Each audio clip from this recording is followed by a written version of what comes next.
오늘은 히브리서 2장 17절, 18절. 그래, 히브리서 2장 17절, 18절을 같이 함께 읽겠습니다. 히브리서 2장 17절, 18절. 오늘 이 두 절만 아마 다루게 되지 않을까 싶습니다. 17절, 18절. 이렇게 함께 봉독합니다. 시작.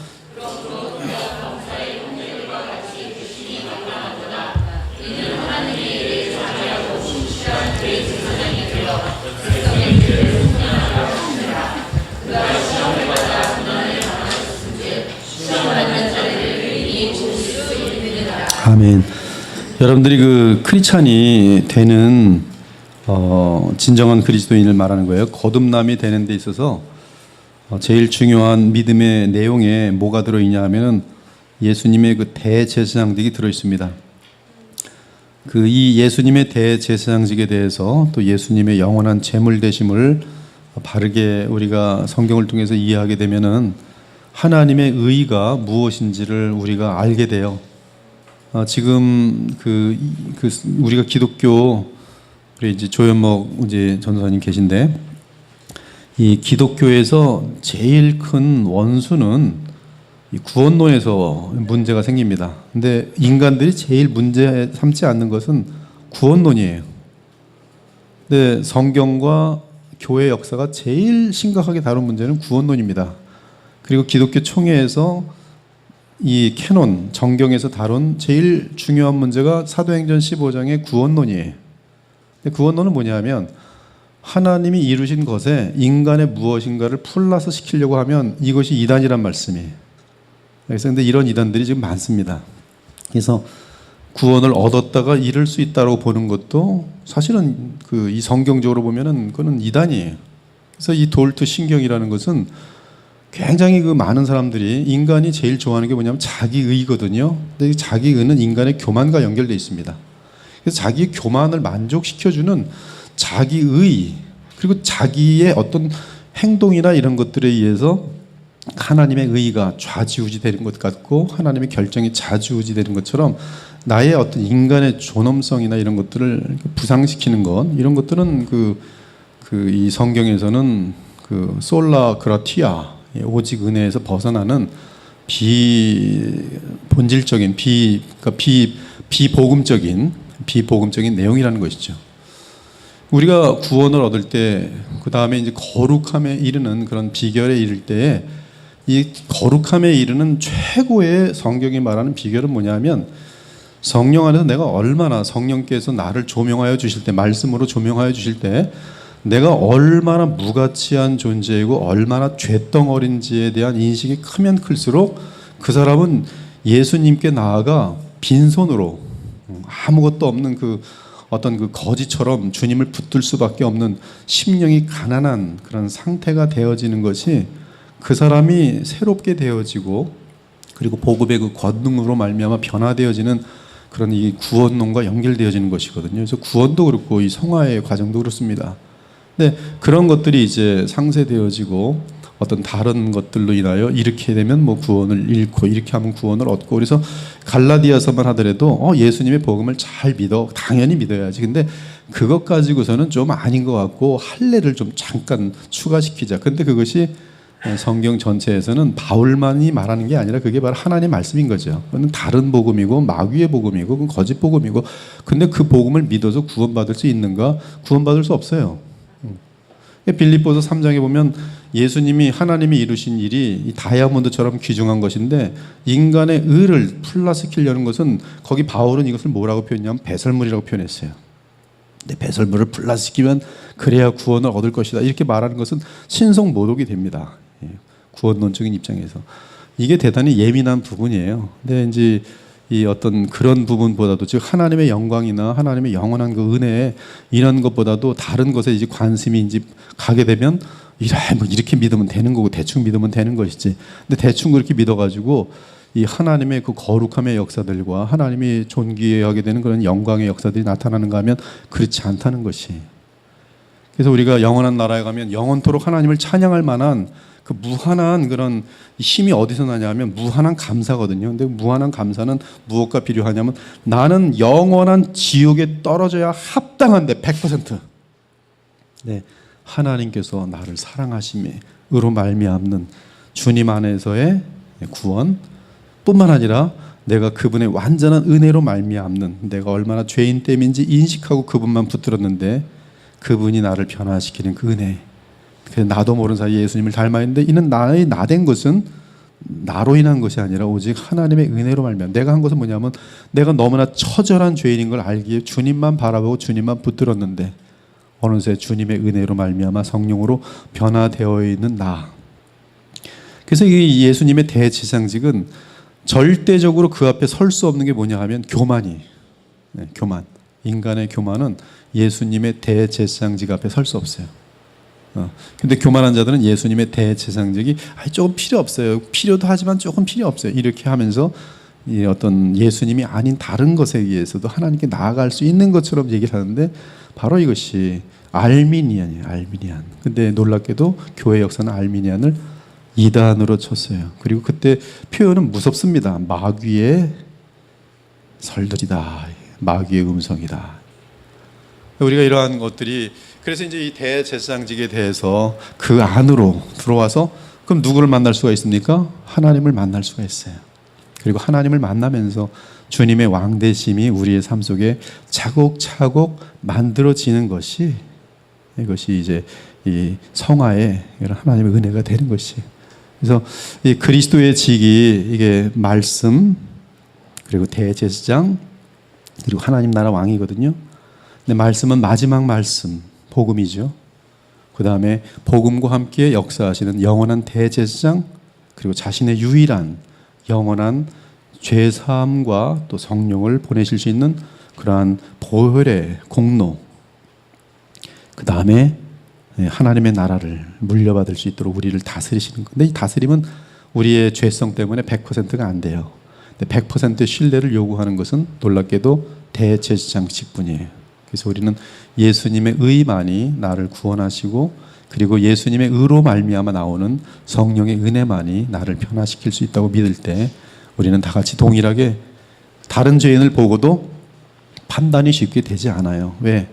나도 주님의 은혜가 아니면 지옥불에 떨어질 분명한 존재인데 뭘 이렇게 서로 헐뜯을 게 있겠어요. 대신에 뭐 하게 돼요? 우리를 불쌍히 여겨주시고 우리가 예수님 안에서 변화될 수 있도록 자비와 긍휼을 구하도록 되어 있어요. 그래서 오직 주의 은혜로 아무리 나빴던 사람도 은혜가 크면 변화되는 것이고 아무리 선해 보여도 은혜가 임하지 않으면 교만이 싹트서 가장 하나님 보시기에 뱀처럼 흉측한 존재가 되는 것이죠.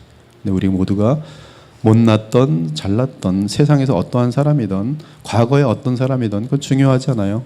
우리 모두는 하나님 앞에 철저한 죄인들일 뿐이요 단지 하나님의 은혜만이 우리를 살린다라고 고백할 때 우리는 주님을 붙들고 그리고 함께 성장하게 되는 것이 이것이 지금 이 히브리서가 알려주는 그 어떤 이 대제사장의 직에 굉장히 많이 강조되어 있고요. 우리가 이미 본 것처럼 또 영원한 그분의 속죄의 역사 그리고 그것으로 말미암는 이 새 생명의 성령으로 말미암는 그 역사가 히브리서에서 대단히 많이 반복적으로 말씀드린 것처럼 굉장히 많이 반복적으로 강조가 되어 있다는 것이죠. 그래서 지금 이제 17절과 18절을 보면 그리스도께서 이 땅에 사는 신자들의 삶을 도우실 수 있는 분이라고 알려줘요. 이 말은 우리가 그리스도의 도움을 받지 않으면 변화될 수 없다는 것이 도움을 받아야만 돼요. 그래서 그분은 범사의 형제들과 같이 되셨어요. 왜? 우리를 도와주시려고. 이 얘기는 우리는 마땅히 그의 도움을 받아야 됩니다. 그리고 그 도움을 받으면서 우리는 하나님의 자비하심 그리고 신실하심 그 하나님의 자비하심과 신실함에 의해서 우리에게 보내오신 대제사장 대신 예수 그리스도를 의지하게 되는 것이고 바로 그 대제사장으로서 단번에 영원히 우리의 죄를 용서하심으로 우리는 하나님 보좌 앞에 담대히 나아갈 수 있고 그리고 하나님의 자녀가 되게 돼 있고 이제 하나님의 자녀가 된 상태 속에서 우리가 그럼에도 지금 죄성 때문에 죄를 짓는데 이 죄는 어떻게 되는가? 오늘도 자신의 재물의 효력으로 우리의 죄를 용서해 주시고 하나님과의 관계를 다시 언제나 이것은 지금 법적인 그런 관계 회복이 아니라 제가 우리 신영이가 있는데 큰아들하고 다툴 수가 있어요. 그렇지만 제가 호적에서 파지 않잖아요. 여전히 제 아들입니다. 근데 좀 꿍하고 이렇게 지낼 수가 있어요. 그러나 아빠 잘못했어. 그러면 세상에 그렇게 아름다운 아들이 세상에 또 어디 있어요. 그러면서 금방 친해지는 거예요. 지금 잘못했다 할 때 용서해 줄 수 있는 근거 하나님 편에서 공의로워야 되기 때문에 항상 그래서 이 중보자 되신 예수님으로 말미암아 우리의 관계 회복이 된다는 것이죠. 법적인 문제는 우리 영혼이 이미 지옥에 갈 수 없는 존재들입니다. 거듭난 사람이라면, 거듭나지 않았다면 그것은 뭐 가짜로 등장되겠지만, 그러나 거듭났다면 하나님은 이 실패가 있을 수도 없고요. 그분의 사랑은 컨디셔널하지 않아요. 조건적이지 않습니다. 무조건적이기 때문에 우리를 반드시 변화시키고, 그러므로 하나님의 사랑을 받은 사람은 만약에 하나님 앞에 자녀답게 행동하지 않으면 그 답은 그냥 매를 맞는 거예요. 크리스찬이 비참해지는 거예요. 그래서 믿지 않는 자들에게 짓밟히는 거예요. 그것이 이 사사기의 이야기고 구약의 이야기 아니겠습니까? 그래서 여러분들은 진짜들이기 때문에 예수님을 믿는 것밖에 없어요. 그래야 잘 돼요. 그래야 행복하고. 네, 박쥐처럼 크리스찬으로도 조금 사는 듯하고 또 안 믿는 사람들하고도 조금 또 거기에 맞춰 사는 듯하고 하면 주님께서 자꾸 요구해. 넌 어디에 서느냐? 어디에 서느냐? 저 불신자 편에 서겠습니다. 그럼 두들겨 때리시는 거고요. 주님 편에 서겠습니다. 그럼 빨리 와. 하나님께서 역사하시는 거예요. 그리스도는 신자들의 삶을 도우실 수 있는 분입니다. 주 예수님은 지금 하늘 보좌에서 우리를 위한 대제사장의 역할을 하시는 것인데, 그것은 바로 오늘이라는 날에 우리가 지은 죄악들을 용서하여 주시고 씻겨 주시는 일을 말합니다. 씻겨주는 것은 우리의 양심과 몸, 이런 모든 것들을 죄의 영향력에서 다시 깨끗하게 씻겨주는 것이죠. 그래서 우리는 목욕할 필요는 없고요. 계속 씻겨야 돼요. 거듭났기 때문에 계속 씻음을 받아야 됩니다. 왜? 세상에 살다 보니까. 언제 씻기지 않아도 됩니까? 죽음 이후에, 아니면 예수님 재림 이후에만 씻을 일이 없을 거예요. 그러나 지금은 이 죄악된 세상에서 살아가기 때문에 자꾸 분도 내게 되고, 또 억울한 일을 당하면 우리의 감정이 상해서 화도 나고 또 욕도 하고, 근데 주님 앞에 나가면 죄송합니다, 용서해 주세요. 그리고 또 씻는 거죠. 따라서 오늘날 우리가 저지르는 범죄에 대해 그 죄값과 결과를 해결하여 주시는데, 바로 그것이 현재의 우리의 영원한 대제사장의 역할이라는 것이죠. 그러므로 그가 범사의 형제들과 같이 대신 마땅하도다. 이는 하나님의 일에 자비하고 신실한, 하나님의 일에 자비하고 신실한 대제사장이 되어 백성의 죄를 속량하려 하심이라. 계속 진행되는 형태의 그런 그 내용이 되겠어요. 즉 그리스도께서는 하늘에서 영원한 대제사장이 되어 성도들입니다. 지금 성도들이 이 땅에서 저지른 죄악들에 대해 오늘도 계속 그 죄악을 해결하여 주심으로 우리와 하나님과의 관계가 끊어지지 않도록 도와주십니다. 여러분들이 하나님과의 관계가 왜 안 끊어집니까? 굉장히 중요한 내용이에요. 여러분이 왜 하나님과의 관계가 안 끊어집니까? 그것은 대제사장의 기도 때문에 그래요. 예수님께서는 가룟 유다를 위해서 기도하지 않으셨어요. 너는 차라리 나지 아니하였을 뻔하면 좋았겠도다. 근데 베드로를 향해서는 베드로가 동일한 범죄를 짓습니다. 저주하면서 예수님을 부인합니다. 그러나 그에 대해서는 예수님께서 중보기도 하세요. 사탄이 밀가루 다르고 너를 청구하였으나, 너는 그래서 이제 청구되어 온 상태 속에서 이 사탄의 미혹에 빠져서 큰 죄를 짓겠지만 내가 너를 위하여 기도하였으니 회복한 후에 나의 양들을 먹이고 치라. 여러분들이 죄 엄청나게 많이 져요. 그리고 여러분이 알고 의식하는 죄보다 알지 못하고 무의식하는 죄가 훨씬 많습니다. 훨씬 많아요. 대부분의 사람들은 교만의 죄에 대해서 회개하지 않아요. 근데 교만의 죄는 가장 큽니다. 그래서 어떤 사람은 이런 질문을 해요. 내가 회개해갖고 하나하나 다 기억해서 회개하지 않았는데 회개 기억 못한 건 어떻게 돼요? 그건 바보 같은 질문이에요. 우리의 양심은 굉장히 불완전하기 때문에 회개도 다 하지 못할 뿐만 아니라, 지금 이 회개란 단어는 하나님 편에서 우리의 죄를 단번에 영원히 죄사하여 줬다는 것을 우리가 마음으로 믿고 그리스도의 은혜에 감사하면서 나가는 것이고, 내 양심이 살아있는 만큼 이 양심이 이 영적으로 이제 깊어지면 예수님을 닮아갈수록 점점 예민하여집니다. 성경 말씀과 양심이 같아져요. 점점 우리의 양심이 하나님의 법이 계속 쓰여집니다. 가까이 할수록. 그러면 남에 대해서 조금만 과장해서 얘기해도 그게 걸리는 거예요. 기도하면서 회개하지 않고서는 감당 못해요. 그러나 어떤 초보적인 신앙을 있을 때는 욕 바가지를 막 해놓고도 콜콜 잘 자요. 회개도 안 하고 아무런 의식 없어요. 회개하라면 뭘 회개? 죄진 거 없는데. 왜? 성경을 모르니까. 성령의 내면적인 그런 어떤 인식을 모르니까. 그러나 우리가 말씀이 깊어갈수록 항상 내 자신이 얼마나 주님을 떠나기만 하면 죄를 범하는지를 철저하게 의식하는 것이죠. 그래서 이 아버지와의 관계를 계속 도우시는 분이 로마서 8장에 보면 하나님 보좌 옆에서 우리를 위하여 간구하시는 예수 그리스도예요. 또 누가 또 간구하세요? 성령께서 또 간구하세요.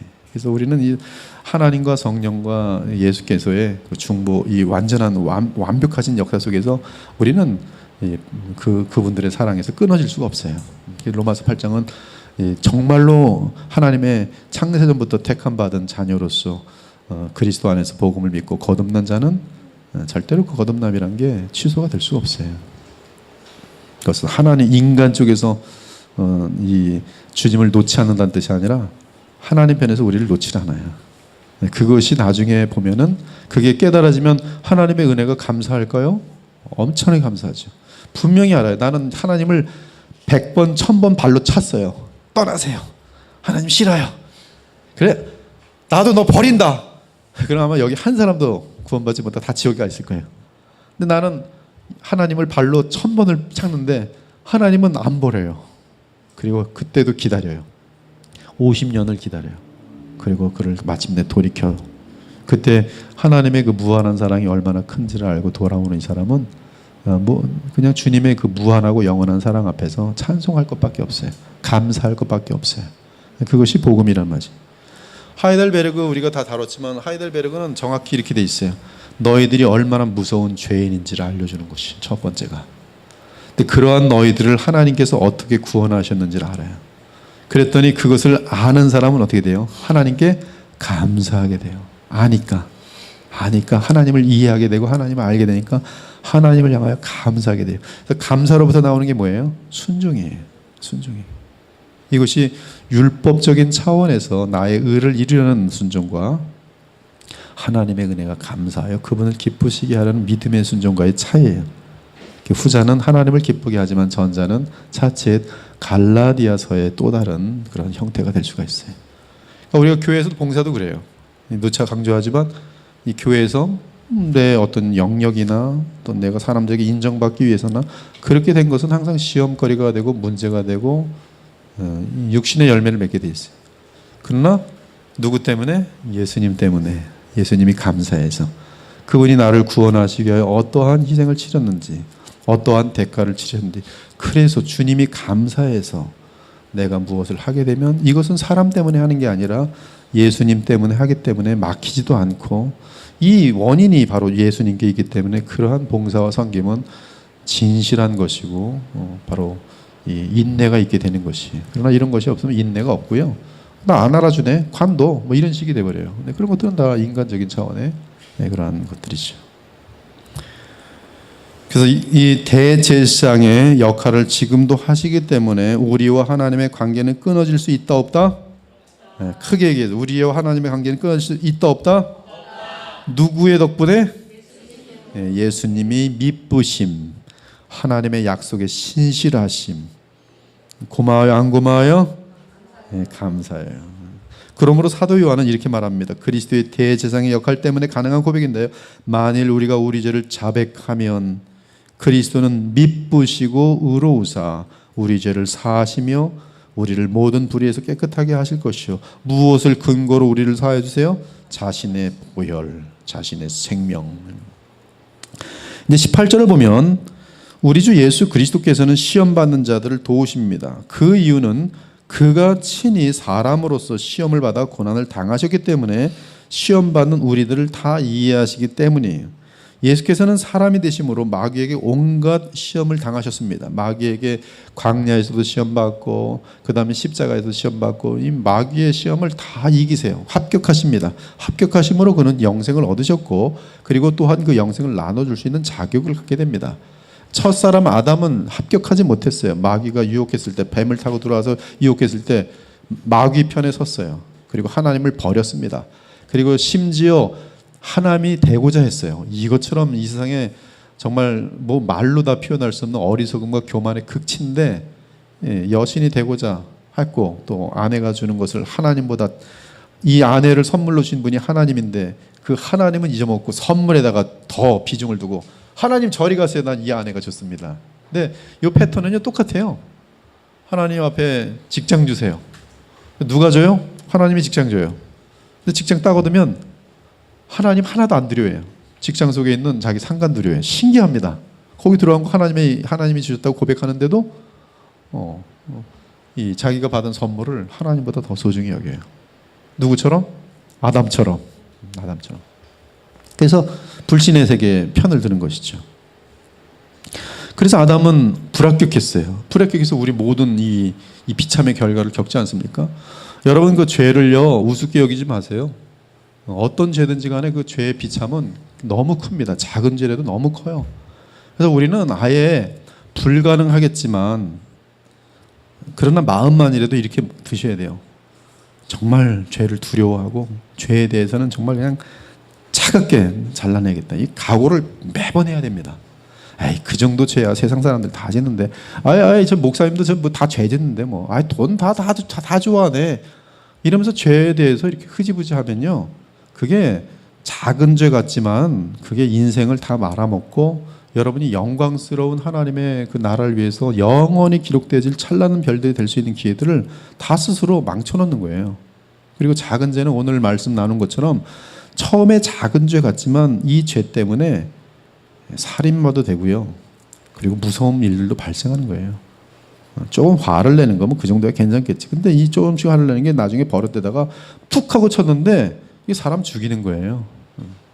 이 사람이 무서운 거라고요. 그래서 그러고 나선 그렇게 되고 나서는 내가 왜 그때 하나님의 말씀을 들었을 때 그때 경청하지 않았는가? 내가 이제 멸망의 자리에 와서 그때 그 말씀을 그대로 진지하게 들었을 걸.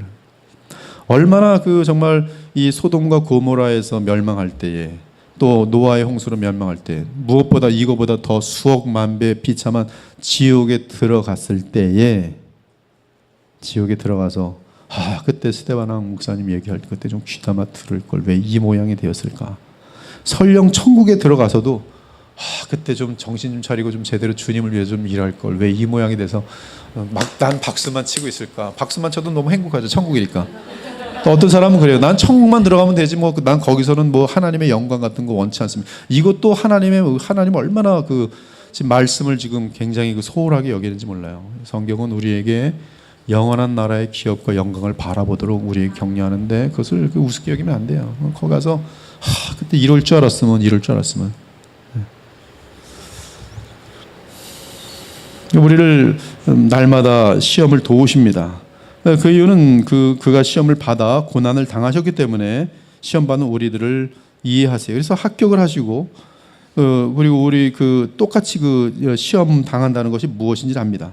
또한 마귀가 조종하는 수많은 사람들로부터 예수님은 고난을 받으셨고요. 그리고 절정은 물론 하나님의 뜻에 따라 진행된 것이지만 흉악한 마귀의 악한 공작에 따라 수많은 불신자들의 손에 의해 십자가에서 죽으셨죠. 따라서 그리스도는 마귀를 알며 불신자들을 알며 세상을 아십니다. 잘 알아요. 사람들이 어떠한 존재인지 너무 잘 알아요. 마귀의 역사를 잘 압니다. 그러므로 죄와 마귀와 세상에서 시험과 고난을 당하는 그의 형제들을 친히 도우실 수 있어요. 왜? 예수님도 아시니까. 당하셨으니까. 여러분들을 도와주시기를 기뻐하세요. 그러니까 여러분들은 뭐만 하면 돼요? 도와주세요. 이게 뭐예요? 기도예요. 그래서 기도를 좋아하는 사람들은 기도할 때 뭐예요? 기도가 거의 뭐 하겠어요? 저도 기도하면 주여 도와주시옵소서. 뭐 1시간 내내 도와주시옵소서. 우리 임수길 집사님 더 멋있게 도와주시옵소서. 다 도와드려요. 우리 그리스도의 보혈 이렇게 도와주시옵소서. 처음부터 끝까지 다 도와주시옵소서예요. 그래서 주님이 영광 받아 주시옵소서요. 근데 하나님은 도움을 주시길 기뻐하세요. 그리고 자기 자녀들을 붙으십니다. 왜 도움을 주길 기뻐하고 왜 기도라는 것을 만들었을까요? 어떤 분이 얘기를 하더라고요. 왜 기도를 하라고 하냐? 그냥 하나님이 하시면 되죠. 근데 하나님이 하시면 우리가 뭘 못 느껴요? 하나님께 감사를 못 느껴요. 근데 도와달라고 하고 하나님이 일하시면 이 감사가 계속 넘치게 됐어요. 나를 존중하시는 하나님을 볼 수가 있어요. 나 같은 정말 죄덩어리에 부질없는 존재가 부탁을 했는데 들어주셨어요. 아마 우리 조현목 전도사님, 제가 볼 땐 지금 미국에 가본 적도 없고 뭐 이게 어둠 속에 뭔지 모르고 지금 발을 내딛고 하는데 아마 비행기 타면서 계속 도와주세요. 계속 그럴 거예요. 안 그럴 수가 없어요. 시험 칠 때 이제 봅시다. 이제 뭐 F가 나올지 뭐 D가 나올지. 주여 도와주시옵소서. F 나오면 저 한국 가야 되는데 F 나가서 신학교에서 떨어져 갖고 돌아가면 어디로 제가 갑니까? 주여 도와주시옵소서. 죽을 지경으로 기도할 거예요. 근데 응답해 주세요. 눈물 흘리면서 감사한 거예요. 근데 이러한 하나님의 도우심을 체험한 사람들은 하나님을 영화롭게 하는 거고, 나는 내 주먹 믿고 살 거야. 그러면 밥 벌어 먹고 사는 거죠. 거만해지면서 하나님의 도움을 모르는 것이죠. 그리고 지옥에 떨어지는 거예요. 그래서 우리는 도움을 받아요. 자기 자녀들을 붙들어 줍니다. 즉 우리 주 예수님은 고난과 시험을 다 경험하신 우리의 맏형이며, 맏형이라고 그러고 이제 자매님들께 얘기했더니 정말로 어떤 분이 우리의 큰오빠며 너무 교육을 잘 받았어요. 우리의 맏형이며 대제사장으로서 우리가 시험 받을 때 능히 도우실 수 있어요. 그러므로 우리의 맏형이며 대제사장이신 그리스도 예수를 의지하기 바랍니다. 그러면 우리는 반드시 시험과 고난과 문제를 능히 이길 수가 있어요. 우리의 죄성 역시 그리스도의 도움으로 능히 이길 수 있습니다. 그러므로 바울이 시험을 이기는 비결을 외치는데요. 인간에게 제일 큰 문제는 죄성입니다. 여러분 동의해 주시기 바라요.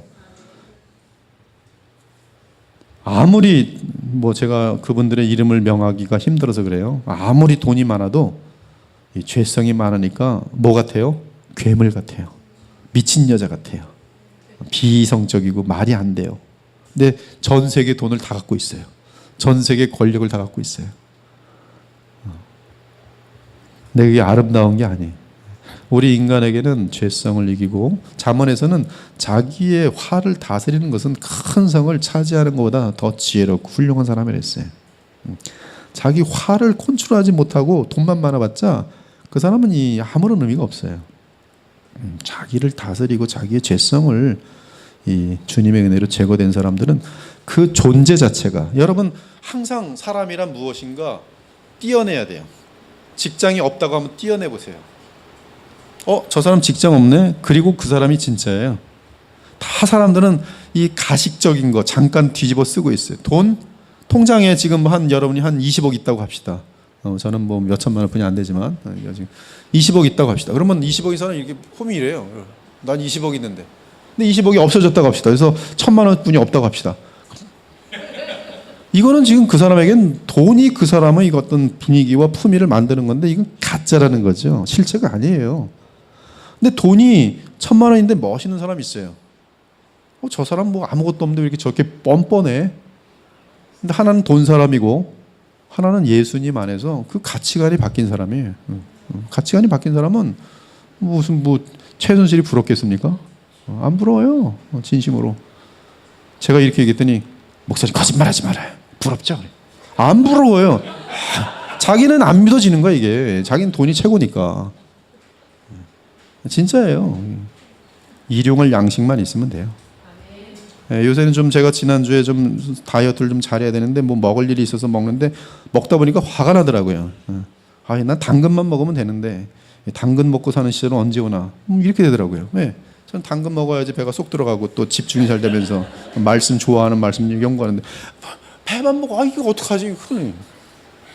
그게 이렇게 돈 많은 게 좋은 게 아니에요. 돈 많은 뭐야? 돈 잘 먹고 남 1,000원짜리 먹으면서도 행복해하는데 1억짜리 먹는다고 그렇게 행복합니까? 남 그냥 200만 원짜리 중고차 타고 너무 재미있는데 꼭 4억짜리 몰고 다녀야지. 이러고서 뿅 하고 다녀야지 멋있습니까? 아니란 말이죠. 그래서 우리는 가치관이 바뀌어야 돼요. 가치관이 바뀌면은 이 모든 것을 다 껍질을 떼고 난 그 사람이 누군가. 온유하고 진실하고, 그렇죠? 생각이 깊고, 이 아름다움이에요 이게. 우리 속에 있는 이 죄성이 제일 큰 문제인데요. 바울이 그 시험을 이기는 비결을 말합니다. 오호라 나는 공고한 사람이다. 이 사망의 몸에서 누가 나를 건져내랴.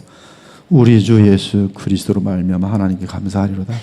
주님을 바라보면 생명의 성령의 법에 따라서 성령이 우리에게 충만하게 돼 있고요. 주님을 바라보고 믿으면, 그래서 히브리서는 예수님을 기억하라, 예수님을 바라보라, 예수님을 표대로 향하여 날마다 붙들라, 이게 히브리 주제인데요. 그건 뭐냐면 생명의 성령의 법의 이색이 법인데요. 예수님을 믿고 바라보면 어떻게 되냐면 법에 의해서 예수님으로부터 성령의 생명의 그 역사들이 우리 속에 나타나요. 근데 그것이 뭘 얘기해요? 죄성을 이기는 거예요. 근데 이것이 없는 사람은 절대 죄를 못 이깁니다. 그래서 10살 때 문제와는 70살 때도 문제예요. 해결될 수가 없어요. 인간이기 때문에. 근데 복음의 능력은 이를 변화시켜서, 여러분 그 요한 얼마나 그 불같은 사람인지 몰라요. 그러나 그는 사랑의 사도로 만든 건 뭐예요?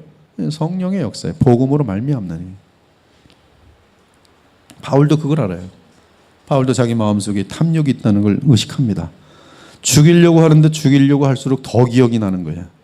마음속에 와닿는 자신에 있는 어떤 그가 알고 있는 지적인 탐욕일지 뭐 어떤 탐욕인지 모르겠어요. 어라 나는 공고한 사람이라다. 내가 진심으로 이 마음이 어찌해야 주님 앞에서 아름다울 수 있을까. 그리고 다시 한번 찾는 것은 주님이 전부구나. 주님의 십자가의 보혈이 전부구나. 그 보혈로 근거하여 영원한 대제사장이 성령을 통하여 우리에게 부으시는 은혜가 나를 변화시키는 유일한 근거구나. 이게 바로 복음이에요. 그래서 주 예수 그리스도로 말미암아 하나님께 감사하리로다. 그러므로 이제 그리스도 예수 안에 있는 자에게는 결코 정죄함이 없나니 이는 그리스도 예수 안에 있는 생명의 성령의 법이 누구 안에 있는? 그리스도 예수 안에 있는, 이것이 죄와 사망의 법에서 너를 해방하였음이라. 5톤짜리 제가 못 밉니다. 그러나 도르래를 사용하면 5톤짜리도 하늘까지 들락달락 할 수 있어요. 뭘 사용한 거예요? 법을 사용한 거예요. 물리적인 법을 사용한 거예요. 근데 물리적인 법을 모르는 사람들은, 미개인들은 5톤짜리는 못 움직여요. 영원히 못 움직입니다. 그러나 이 물리적인 법을 알면 도르래를 만들고 무슨 뭐 이렇게 지렛대를 만들어서 움직일 수 있어요. 마찬가지로 우리의 죄성은 복음을 모르면 없어진 것처럼 잠깐 쇼를 할 수 있어도 없어지지 않아요. 그냥 그 사람이에요. 이것이 없어지려면 바로 법칙에 의해서, 영적인 법칙, 그 영적인 법칙은 예수 그리스도 안에 있는 생명의 성령의 법. 그래서 율법이 육신으로 말미암아 연약하여 할 수 없는 그것을 하나님은 하시나니 어떻게? 하나님이 복음으로. 복음은 곧 죄로 말미암아 자기 아들을 죄 있는 육신의 모양으로 보내어 육신의 죄를 정하사 육신을 따르지 않고 그 영을 따라 행하는 우리에게 율법의 요구가 이루어지게 하려 하심이니라. 이 로마서 8장 1절부터 4절이 얼마나 완벽한 복음이 들어있는지 몰라요. 완벽합니다. 갈라디아서 5장하고 정확히 같아요. 성령을 따라 행하는 자들에게 율법의 요구가 이루어지게 하려 함이라. 바울에 의하면 그리스도께서는 우리에게 누구를? 성령을 얼마든지 보내실 수 있어요. 예수님은 성령이 무한하시다고 돼 있어요. 예수님께서 이 땅에 계실 때, 사람으로 계실 때 그에게는 성령이 무한하게 충만하게 계시다 그랬어요. 성경적인 표현은. 근데 그 무한히 충만하신 예수께서 만왕의 왕이 되시고 만유의 되시고 우리의 마지막 아담으로서 우리의 새 인류의 대표가 되신 그분은 우리에게 양자의 영, 본인도 이제 자기는 하나님의 영원한 아들이시지만 우리에게는 하나님의 아들이 될 수 있는 영을 보내시는데, 양자의 영을 보내심으로 양자의 영을 아버지라 부르시는데 그 양자의 영을 어떻게 보내시는가? 여러분들이 구하는 만큼, 믿는 만큼 우리에게 보내셔요. 그분은 태양처럼 무한한 분이십니다. 그래서 지금 여러분이 단 10명만 있어도 복음의 그 깊이와 능력과 그 위대함과 영광을 아는 사람이 10명만 있으면 저는 10명에서 지금 사회도 얼마든지 바꿔낼 수 있다고 조금도 의심하지 않아요. 왜? 이 태양빛의 역사는 엄청나거든요. 여러분이 태양빛을 그냥 뻥 뚫려가지고 이 빛이 그대로 통과시키는 그런 도구로 쓰이면 이 나라의 역사를 좀 바꿔낼 수가 있어요. 여러분에게 힘이 있는 게 아니에요. 태양빛입니다. 구약에서는 촛불이었어요. 촛불 가지고 뭐 아무것도 못해요. 빛의 본질은 같지만 그러나 촛불하고 태양빛하고, 촛불 있는 곳에는 무엇이 더 강해요? 어둠이 더 강해요. 그렇죠? 어둠 속에서 뭐 촛불 위에서 보면 비행기 타고 올라가면 촛불 있는 데는 보이지도 않아요. 다 어두워 보여요. 근데 태양이 탁 뜨면 어떻게 해요? 아침에 태양이 어둠이 어디 있습니까? 어둠이 쓸 곳이 없어요. 땅 속을 파고 숨어 들어야지만 두더지처럼 거기 어둠이 있을 뿐이. 근데 지금은 태양이 떠오른 시대예요. 그것이 구약과 신약의 차이예요. 그러므로 복음이라는 세계는 지금 엄청나게 무한한 이 빛의 세계요, 진리의 세계요, 생명의 세계요. 그리고 뭐 얼마든지 하나님의 뜻에 합한 자로서 준비만 되어지면, 저는 그래서 젊은이들 중에 다니엘과 같은 사람이 등장되었으면 좋겠어요. 저는 우리 교회에서 그런 자가 반드시 등장할 거라 봐요. 저는 1차적으로 우리 조현목 전도사가 그런 사람이 됐으면 좋겠어요. 저도 너무 인생을 낭비했어요. 이런 복음을 좀 젊었을 적에 좀 알았다면 좀 다르게 살았을 텐데, 바르게 붙들긴 붙들었지만 보니까 붙들지 못한 사람 아직 많더라고요.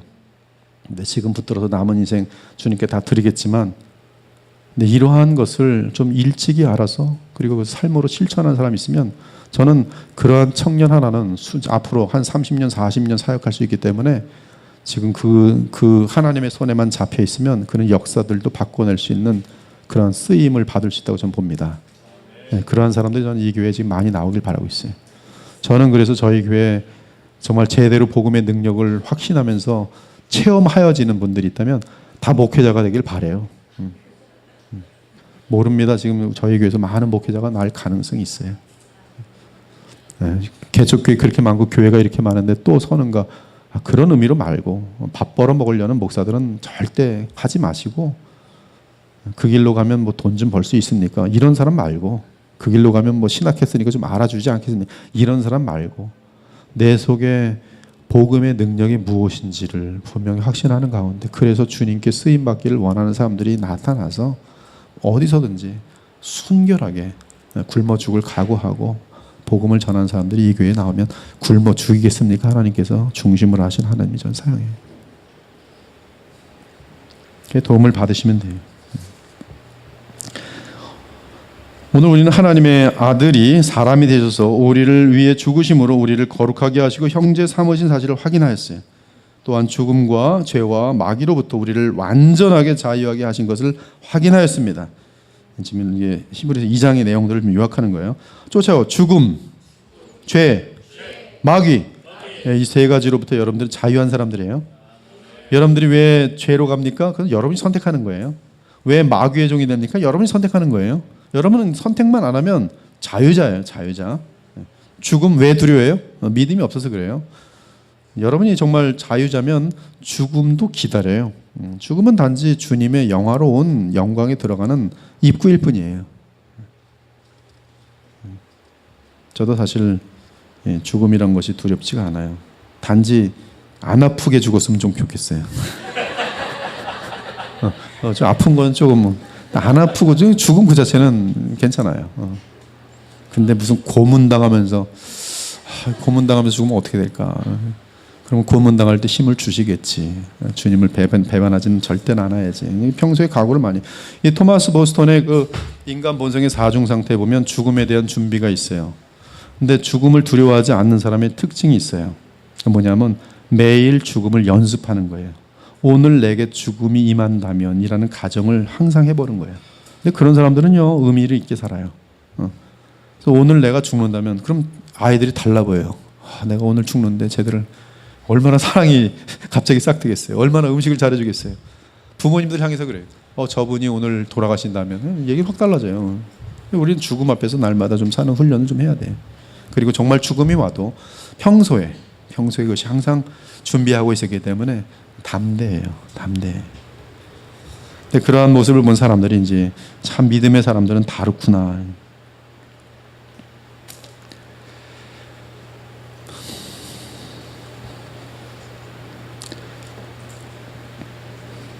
이렇게 그 죽음, 죄악, 그 다음에 사탄, 여기에 대해서 우리가 자유하고요. 그리고 예수님께서는 대제사장이 되셔서 현재 진행되는 우리의 죄악을 용서해 주시고, 그리고 다 제해 주십니다. 마무리하죠. 뭐 다 끝났는데 이게 보면 뭐 그 다음엔 다 정리된 거고요. 우리는 정리할게요. 성도들이여 온 마음을 다해 쉬지 말고 복음을 붙들고 가까이 하기 바란다. 그리고 이 복음은 하나님의 마지막 말씀이기 때문에 결코 흘려 떠나보내서는 안 되고 계속적으로 가까이 해야 돼요. 여러분이 저와 함께 성경을 같이 읽으면 성경을 읽을 때마다 뭐를 듣게 돼 있습니까? 마지막 말씀을 반드시 듣게 돼 있어요. 복음을 듣게 돼 있어요. 그래서 성경을 볼 때마다 예수님을 만나기 때문에 우리의 마음은 그만큼 이 은혜를 누리게 돼 있어요. 그러므로 이 성경을 가까이 하면서 복음을 더욱 유념함으로 마음속에 새겨야 될 것이, 이때 우리는 그 복음 그 자체이신 그리스도 안에서 죽음과 죄와 마귀로부터 완전하게 자유로울 것이며, 행여 연약함 가운데 범죄하였을지라도 대제사장이신 그리스도 덕분에 죄사함과 정결함을 잊게 되어 계속 주 하나님과 온전한 교제 가운데 있게 될 것이. 여러분들 그 예수님을 처음 믿을 때는요, 이 사람의 그 죄성은 태어날 때부터 30년의 죄성이 될 수 있어요. 어떤 사람이 30살에 예수님을 영접했다고 합시다. 그러면 30년 동안의 라이프 스타일이 영접했기 때문에 확 바뀌지 않아요. 하나님의 은혜가 강하게 임하면 이 싸움이 곧바로 일어나면서 승리할 수는 있을지라도, 그러나 이 30년 동안에 밀려온 그 몸이 맞던 그 죄악의 맛이나 이런 것들은 그렇게 쉽게 사라지지 않습니다. 근데 이러한 것들을 계속 우리가 이길 수 있는 것은 이 복음을 붙드는 것이. 근데 복음은 이것을 충분히 과거에 이 엄청나게 오래된 것들을 넉넉히 이길 수 있는 힘을 줘요. 근데 어떻게 힘을 주냐 하면 여러분들이 무조건 하나님께 나가는 거예요. 오늘도 죄를 졌으면 진심으로 하나님하고 장난치는 게 아니라 장난만 안 치면 돼요. 주님, 제가 죄를 지을 테니까 용서해 주실 거죠? 이건 장난이에요. 그렇죠? 용서라는 것을 전제로 해서 죄를 짓는 거예요. 이거는 장난입니다. 하나님하고 지금 농담하는 거예요. 지금 하나님의 십자가의 구속을 우습게 하는 거예요. 하나님, 나는 죄인 중에 괴수입니다. 주님께서 어제도 용서해 주셨는데 오늘도 이 똑같은 참남하고 비참한 이런 죄를 또 범하고 있습니다. 나는 죄덩어리 중에 죄덩어리 중에 죄덩어리 중에 죄덩어리임을 고백합니다. 주여, 이 죄 가운데서 언제 저를 끄집어내시겠습니까? 저에게는 불가능합니다. 그리고 누구에게 가요? 예수님께 가요. 그래서 그 은혜가 크면 금방 나올 거고, 은혜가 작으면 또 쓰러질 거예요. 잠깐 나왔다. 근데 이것을 끊임없이 멈추지 않고 하면 어느새 나요. 어느새 나요. 그러니까 좌절하지 마세요. 뭐만 놓치지 않으면 돼요? 예수님께 나아가는 것을 놓치지 않으면 돼요. 우린 죄인이기 때문에 예수님의 중보 없이 나갈 수 없는데, 예수님의 그 중보의 무한한 효력을 의지하고 끝까지 나아가고 진심으로 나아가면 다 해결돼요. 다 해결돼요. 믿으십니까? 네. 그것이 하나님이 우리에게 원하는 거예요. 계속 가야 돼요. 7번에 70번이라도. 그건 뭐예요? 무슨 말이냐면 사실 무한대예요. 무한하게 용서해 줄 테니까 내게만 오라는 거예요. 죄인들이요, 주님께 그냥 무조건 가요. 그리고 내 죄를 인정하시면 돼요. 그리고 장난하지 말고 내가 죄인입니다. 뼈저리게 아파하고 주님 회복되길 원합니다. 여기서 벗어나길 원합니다. 그리고 거기서 끝나는 게 아니라 사실은 하나님이 원하시라는 파저티브한 긍정적인 부분이 있어요. 우리가 워낙 죄 문제가 해결되지 않으니까 여기에 너무 갇혀 있습니다. 죄에서 좀 언제 나올까? 근데 사실 성경은 이 부분은 굉장히 빨리 해결되도록 돼 있어요. 그래서 이게 젊었을 때 해결된 사람들은 이제 남은 부분은 주님이 원하시는 것만 남잖아요. 이 부분은 이제 열심히 하는 건데요.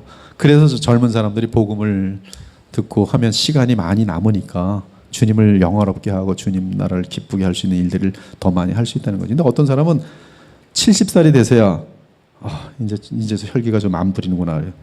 혈기 안 부려서 감사합니다. 70년 동안 뭐만 싸웠냐면 혈기 안 부리는 것만 싸운 거예요. 이제 주님을 위해서 뭘 할까? 나이가 인생이 다 지났어요. 이 비참하다는 거죠. 그렇게 되지 말고, 여러분 칼빈 같은 사람들은 벌써 20대에 그를 괴롭히는 고질적인 죄성들이 하나도 없다는 뜻이에요. 물론 사람들이 연약한 그 실수들이나 연약함들이 있지만 들춰냈을 때에 하나님을 그 무너뜨리거나 영화롭게 하지 못하는 그런 고질적인 죄악들은 없다는 뜻인데, 적어도 크리스찬들은 신속하게 이런 부분들이 없어야 돼요. 그렇게 할 때 하나님께 마음껏 쓰임받을 수 있는 그러한 존재가 될 수 있는 것이. 아무튼 누가 이러한 자유의 자리에 갈 수 있는가? 끝까지 주님께 나아가는 자. 끝까지. 얼만큼 끝까지?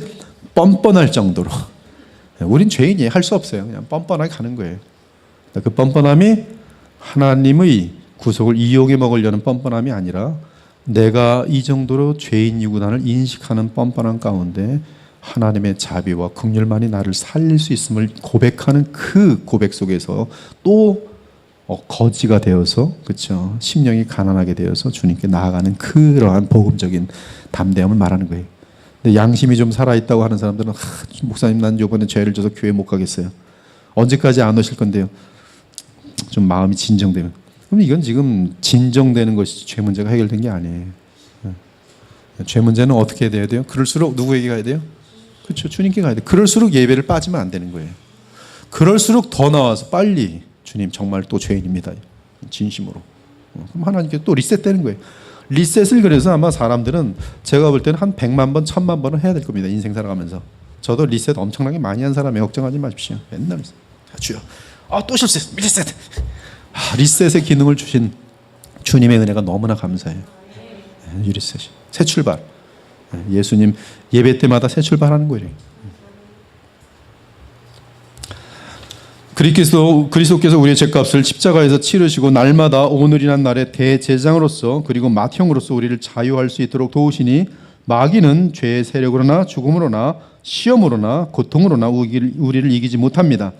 내가 또 들으니 하늘에 큰 음성이 있어 이르되 이제 우리 하나님의 구원과 능력과 나라와 또 그의 그리스도의 권세가 나타났으니 우리 형제들을 참소하던 자 곧 우리 하나님 앞에서 밤낮 찬소하던 자가 쫓겨났고 또 우리 형제들이 어린 양의 피와 자기들이 증언하는 말씀으로써 그를 이겼으니 그들은 죽기까지 자기들의 생명을 아끼지 아니하였도다. 그러므로 신자들은 지금 이 세상에서 우리의 맏형이며 대제사장이신 주 예수님께 우리의 죄 문제를 가지고 나아갈 수 있습니다. 그러면 주님은 우리의 죄가 주홍처럼 붉을지라도 용서하시며 또한 시험에서 이길 수 있도록, 즉 죄의 권능을 이길 수 있도록 도와주실 것이, 주님은 시험 받는 자들을 능히 도우십니다. 여기 있는 분들에게 물어볼게요. 나는 죽을 때쯤 되면 죄를 절대 하나도 안 지을 것입니다. 이렇게 말할 수 있는 사람 있어요, 없어요? 없어요. 네, 호흡이 마치는 순간까지 다 죄 져요. 네. 그러나 우리는 계속적으로 죄 사함을 받고 또 그 시험을 이길 수 있도록 계속 주님으로부터 도움을 받을 수가 있어요. 우리로 하여금 죄성을 넉넉히 이기게 하십니다. 모든 상황에서 마귀의 유혹을 이기게 하십니다. 그러므로 그리스도를 보내신 하나님께 감사하며 그리스도를 믿고 그분께 순종하며 연합하기를 바랍니다. 기도하고 마치겠어요. 여러분, 주님과의 관계는 사랑해 본 사람은 알 겁니다. 주님을 사랑하게 되면 온통 마음이 그분께 빼앗기게 돼 있어요. 그리고 그 사랑이 다른 말로 신학적인 표현으로 바꾸면 연합이에요. 연합이라는 것은 사랑이라는 그것 안에서 하나가 되는 것을 말합니다. 우리가 이 세상을 넉넉히 이기는 비결은 단 하나, 주님을 죽도록 사랑하는 것이죠. 이 시간에 그 사랑은 어디서 오는가? 오늘 성경을 통해서 볼 때는 바로 예수님의 대제사장직, 그분이 나를 위하여 십자가에 죽으심, 단번에 영원히 치러진 그분의 그 사랑에 근거할 때 그 사랑을 먼저 받은 자로서 그 사랑을 알아가는 만큼 우리도 그분을 사랑하게 되어 있어요. 이 시간에 마지막으로 기도하길 바랍니다. 주님의 사랑을 알게 하소서. 주님의 사랑의 길이와 넓이와 깊이와 광대함을 저희들로 누리게 하시고 알게 하소서. 그 사랑을 내가 알고 맛보는 만큼 저도 주님을 사랑하게 되며 연합하게 되므로 얼마든지 마귀를 미워하고 죄를 더럽게 여기며 죽음을 두려워하지 않고 이 모든 것들로부터 자유를 누리는 하나님의 자녀가 되는 줄 믿습니다. 주님 사랑합니다. 주의 사랑을 더 많이 알아가게 하소서. 이 시간에 간절하게 한 1분만 기도 올리기를 바랍니다. 하나님 앞에서 우리 주 예수님께 간절히 각자 기도를 드리기를 원합니다. 1분 동안 기도 올리겠습니다. 이 시간에 또 예수님께서 알려주신 것처럼 나쁜 아비라도 자기 자녀들에게 좋은 것을 줄 알거든 하물며 천부께서 구하는 자에게 성령을 주시지 않겠느냐 하셨어요. 이것은 우리로 하여금 성령을 구하도록 권면하시는 예수님의 말씀입니다. 그 성령은 우리가 이미 요한복음 14장 16절에서 확인한 것처럼 바로 그리스도 그분 당신입니다. 주님께서는 우리에게 성령으로 우리 마음속에 와 계시기 때문에 성령을 구함은 바로 그분과 더욱더 연합되어지는 과정입니다. 이 시간에 주의 영, 우리 예수님의 영이신 그리스도의 영을 마음속에 모십니다. 성령이여 우리 마음속에 임하시고 주님 주의 영을 한량없이 부어 주옵소서. 성령을 따라 인도함을 받아 살길 원합니다. 이 시간에 성령을 구하시기를 부탁드립니다. 잠깐 기도하죠. 죄와 죽음과 마귀로부터 우리를 완전하게 자유케 하시기 위해서 자신의 생명과 보혈을 다 쏟으신 우리 주 예수님께 감사와 찬송과 영광을 돌립니다. 우리는 이렇게 완전한 자유함을 얻었지만 우리의 과거에 수십 년 동안의 죄성의 그 쾌락 때문에 자유보다는 망할지라도 쾌락을 택하는 일이 얼마나 많은 어리석은 존재들인지 모릅니다. 주님, 저희들로 하여금 잠깐 있다 없어지는 것들을 붙들기 위해서 영원한 것들을 버리는 어리석음에 있지 않게 하시고 에서처럼 팥죽 한 그릇에 영원한 것들을 포기하는 망령된 일들이 없도록 도와주시기 원합니다.